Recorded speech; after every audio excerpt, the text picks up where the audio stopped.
नमस्कार दोस्तों, आप देख रहे हैं आज की 25 सबसे बड़ी खबरें। आइए बात करते हैं आज के मुख्य समाचार में देश भर की तमाम बड़ी खबरों पर नजर डालते हैं। देश के कई राज्यों में प्रतिबंध के बावजूद चाइनीज मांझा जानलेवा साबित हो रहा है। उत्तर प्रदेश में चाइनीज मांझे की चपेट में आने से एक डॉक्टर की मौके पर ही मौत हो गई। गले पर गंभीर कट लगने के कारण डॉक्टर को बचाया नहीं जा सका। कर्नाटक के बीदर जिले में 48 वर्षीय संजू कुमार समेत 3 बाइक सवारों की भी चाइनीज मांझे से मौत की पुष्टि हुई है। तेज धार वाले इस मांझे ने चलते वाहनों पर सवार लोगों की जान ले ली।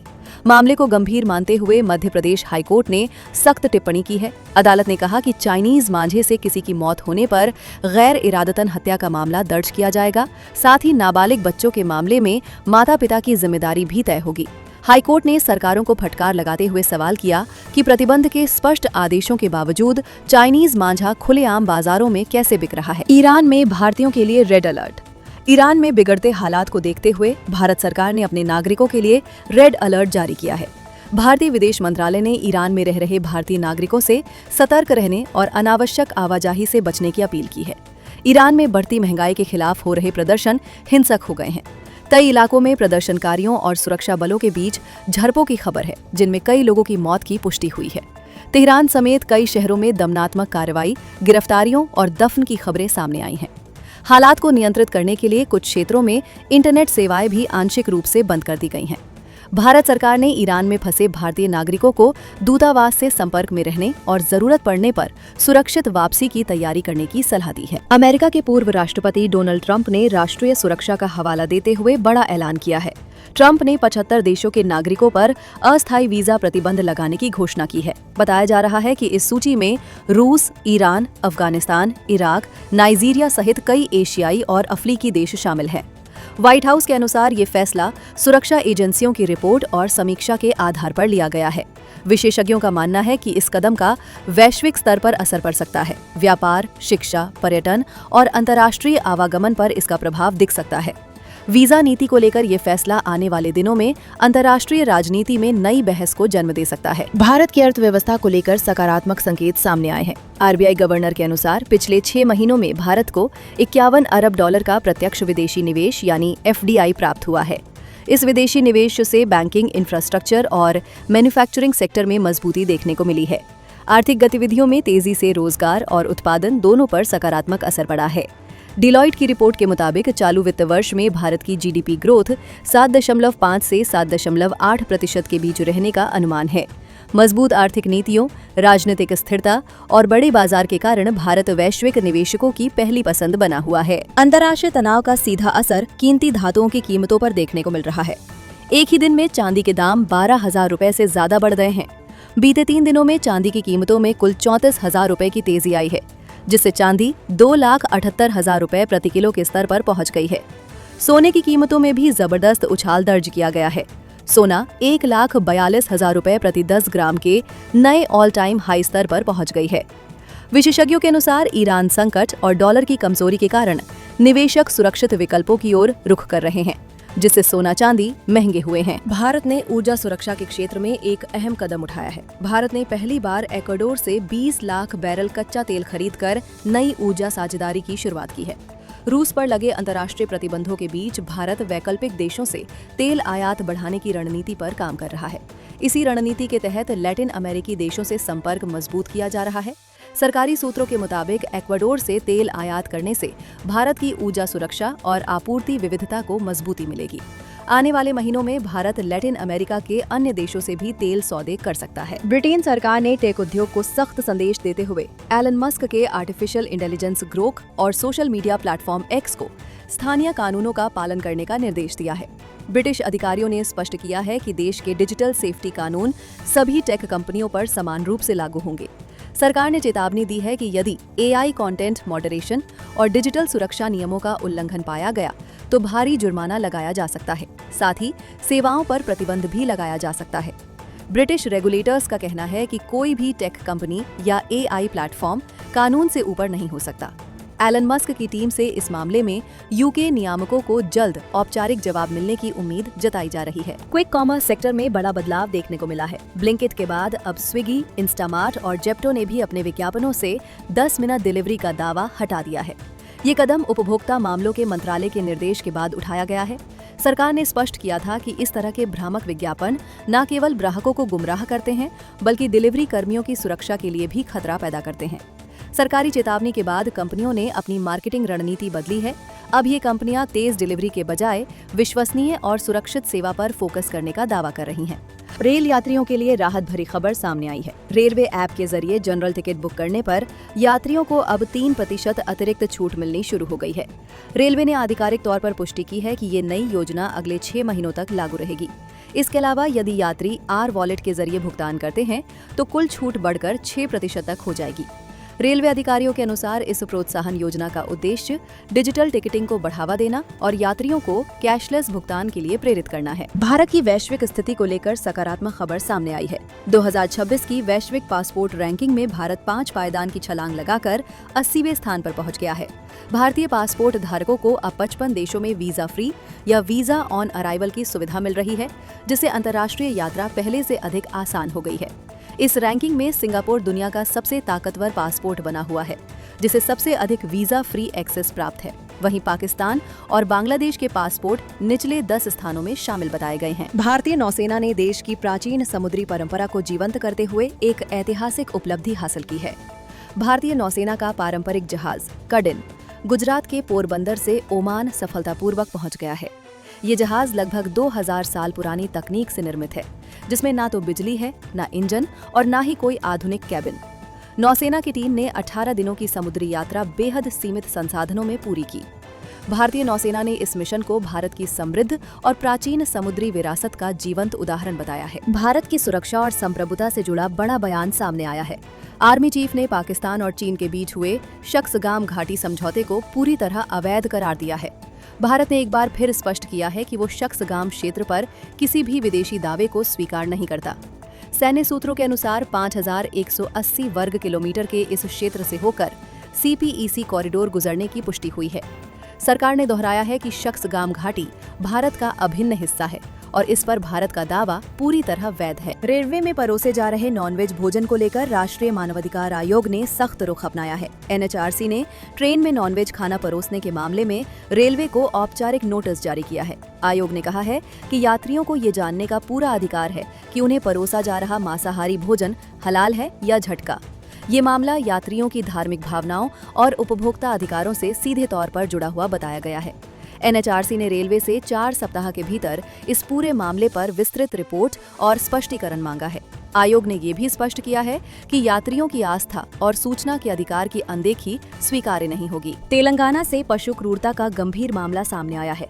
राज्य के विभिन्न इलाकों में आवारा कुत्तों को इंजेक्शन देकर मारने के आरोपों ने तूल पकड़ लिया है। पशु अधिकार संगठनों के अनुसार अब तक करीब 500 कुत्तों की मौत की पुष्टि हो चुकी है। आरोप है कि ये कार्रवाई चुनावी वादों के दबाव में की गई। मामले में अब तक 15 लोगों के खिलाफ FIR दर्ज की जा चुकी है।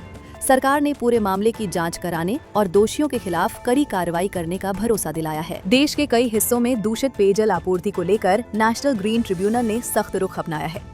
NGT ने राजस्थान, उत्तर प्रदेश और मध्य प्रदेश में दूषित पानी की सप्लाई पर गंभीर चिंता जताई है।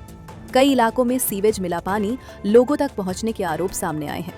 मध्य प्रदेश के इंदौर में दूषित पानी पीने से 21 से ज्यादा मौतों का मामला भी NGT के संज्ञान में लाया गया है। ट्रिब्यूनल ने तीनों राज्य सरकारों को नोटिस जारी कर इस मामले में जवाब तलब किया है। NGT ने साफ कहा है कि पेयजल की गुणवत्ता से कोई समझौता बर्दाश्त नहीं किया जाएगा। दिल्ली में हुए बम धमाकों के मामले में जांच एजेंसियों ने कार्रवाई तेज कर दी है। NIA ने इस मामले में 5 आरोपियों की रिमांड ली है। डॉक्टर शाहीन सईद समेत सभी आरोपियों को 3 दिन की NIA हिरासत में भेज दिया गया है। जांच एजेंसी ने आतंकी साजिश और संभावित नेटवर्क को लेकर गहन पूछताछ शुरू कर दी है। कोर्ट ने सुरक्षा कारणों का हवाला देते हुए जांच एजेंसी को पूरा सहयोग देने के निर्देश दिए हैं।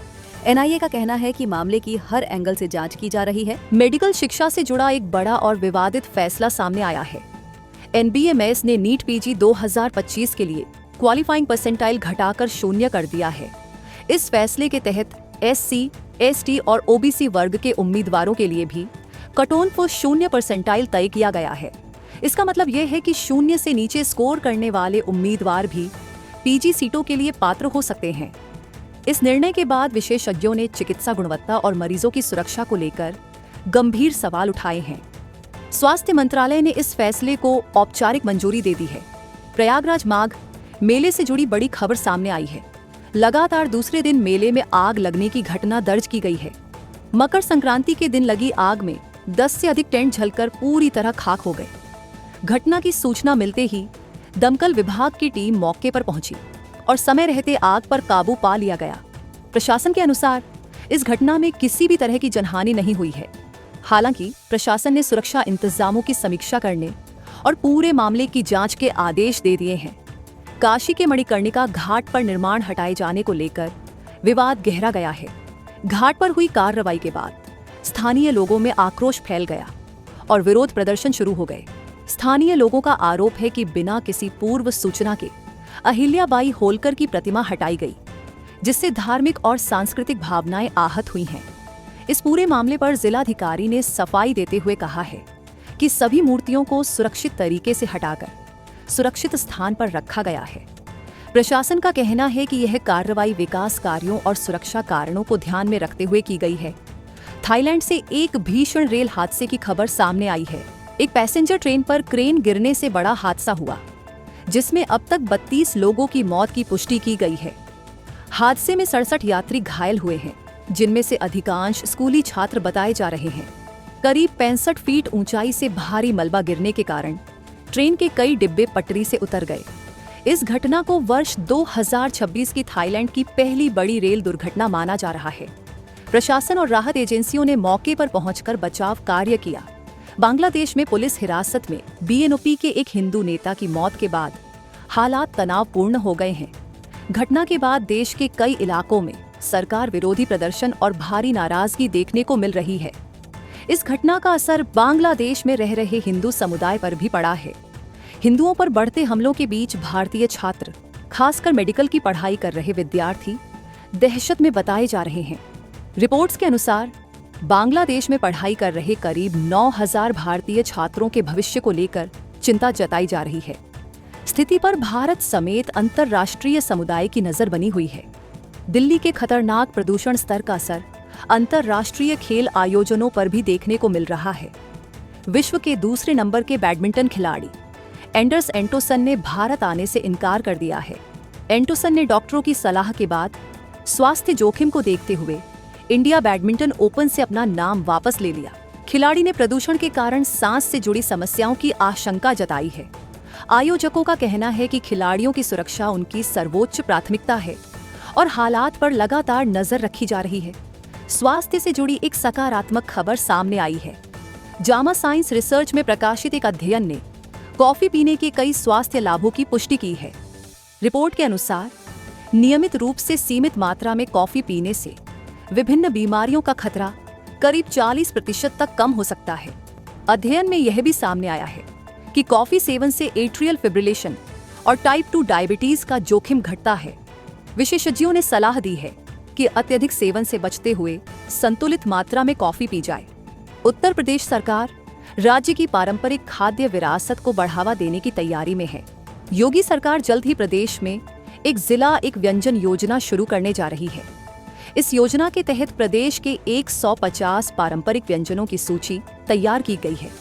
सरकार का लक्ष्य उत्तर प्रदेश के खास स्वाद को देश ही नहीं बल्कि विदेशों तक पहुंचाना है। इसके साथ ही इन पारंपरिक व्यंजनों के निर्यात को भी बढ़ावा देने की योजना बनाई गई है। बिहार में वरिष्ठ नागरिकों के लिए एक विशेष स्वास्थ्य अभियान शुरू किया जा रहा है। राज्य के कुछ जिलों में 16 जनवरी से 31 जनवरी तक महाअभियान चलाया जाएगा। इस अभियान के तहत 70 वर्ष से अधिक उम्र के वरिष्ठ नागरिकों को योजना का लाभ दिया जाएगा। विशेष शिविर लगाकर आयुष्मान वंदना कार्ड निःशुल्क बनाए जाएंगे। सरकार का कहना है कि इस पहल का उद्देश्य बुजुर्गों की स्वास्थ्य सुरक्षा को मजबूत करना है। डिजिटल अरेस्ट और ऑनलाइन ठगी के बढ़ते मामलों को रोकने के लिए केंद्र सरकार ने बड़ा कदम उठाया है। सरकार ने इन अपराधों पर लगाम लगाने के लिए एक मेगा प्लान तैयार किया है। गृह मंत्रालय ने गूगल और व्हाट्सएप के साथ मिलकर इस दिशा में रणनीति बनाई है। सुप्रीम कोर्ट को जानकारी दी गई है कि इस मुद्दे पर एक उच्च स्तरीय समिति गठित की गई है। सरकार का दावा है कि डिजिटल अपराधों पर कड़ी निगरानी रखी जाएगी और त्वरित कार्रवाई सुनिश्चित की जाएगी। यदि आपके पास इस विषय पर कोई विचार है तो कृपया कमेंट बॉक्स में साझा करें। वीडियो पसंद आए तो चैनल को सब्सक्राइब करें। मिलते हैं अगले अपडेट में। जय हिंद, जय भारत।